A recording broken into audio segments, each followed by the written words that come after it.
was a rally today ahead of a public hearing for a bill to protect Maine school meals for all, with potential federal cuts on the way. Keenan Mills has the latest from Augusta. Today, more than 100,000 kids in Maine are eating school meals every day. In 2021, the state became the second in the nation to fully fund universal free meals in Maine schools. It's a program that, according to supporters, saw an immediate impact on the state's children.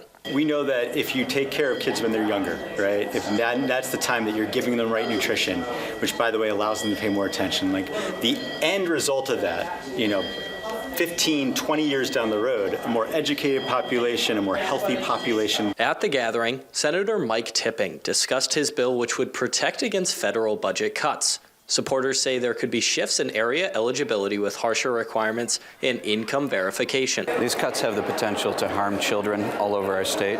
We have the highest number of children that are going hungry in Maine in any state in New England. It's 1 in 5.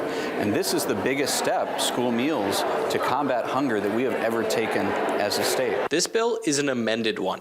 Tipping felt he had to provide more of a safety net in expectation of the cuts. I didn't think we would need to be here.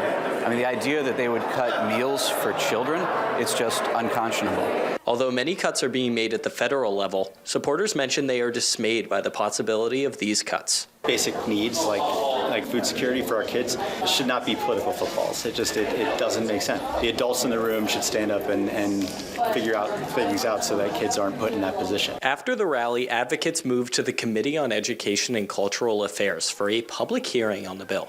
Nobody testified against it. Keenan Mills, WABI News, Augusta.